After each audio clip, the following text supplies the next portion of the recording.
Mula sa Kinabigan National High School, ako si Maricar. Bagong aralin halina at ating talakayin. Ugnayan ng kita, pagkonsumo, at pag-iimpok.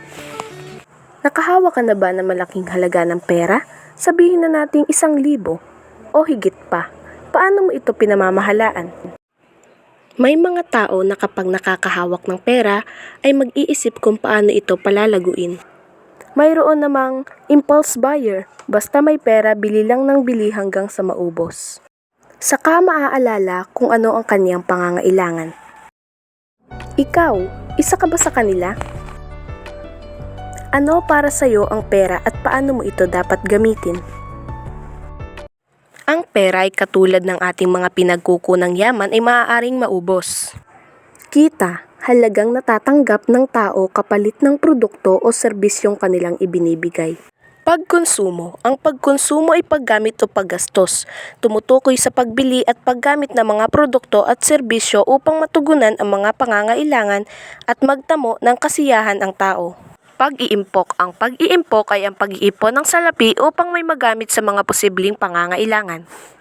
Sa macroeconomics ni Roger E. A. Farmer, sinabi niya na ang savings ay paraan ng pagpapaliban ng paggastos.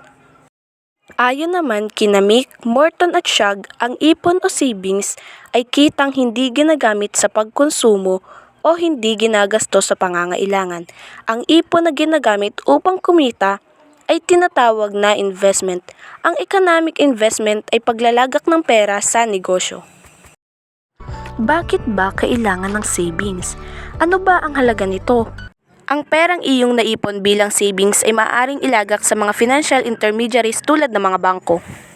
Financial intermediaries. Ang financial intermediaries ay mga institusyon na nagpapautang ng pera sa mga nangangailangan nito.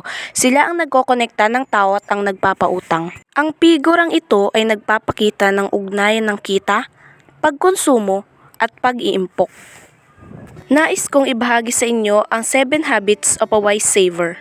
Una, kilalanin ang iyong bangko. Alamin kung sino ang may-ari ng iyong bangko, ang taong nasa likod at mga taong namamahala nito.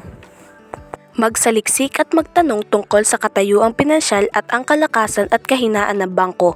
Ang Philippine Deposit Insurance Corporation, Bangko Sentral ng Pilipinas, Securities and Exchange Commission, at ang website ng bangko, dyaryo, magazine, telebisyon at radyo ay makapagbibigay ng mga impormasyong kailangan nating malaman.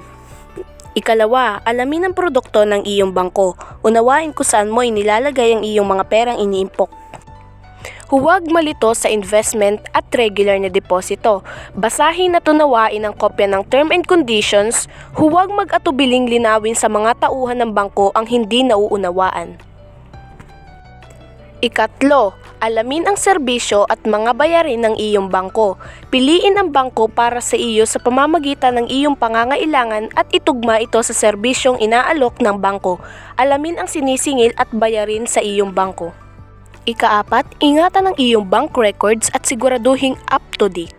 Ingatan ang iyong passbook, automated teller machine, certificate of time deposit, checkbook at iba pang bank record sa lahat ng oras. Palaging i-update ang iyong passbook at CTD sa tuwing ikaw ay gagawa ng transaksyon sa bangko.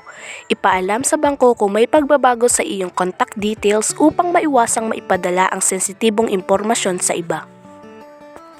Ikalima, makipagtransaksyon lamang sa loob ng bangko at sa otorisadong tauhan nito. Huwag mag-alinlangang magtanong sa tauhan ng bangko na magpakita ng identification card at palaging humingi ng katibayan ng iyong naging transaksyon. Ika-6, alamin ang tungkol sa PDIC Deposit Insurance. Ang PDIC ay gumagarantiya ng hanggang 500,000 sa deposito ng bawat depositor. Ika-7, maging maingat, lumayo sa mga alok na masyadong maganda para paniwalaan.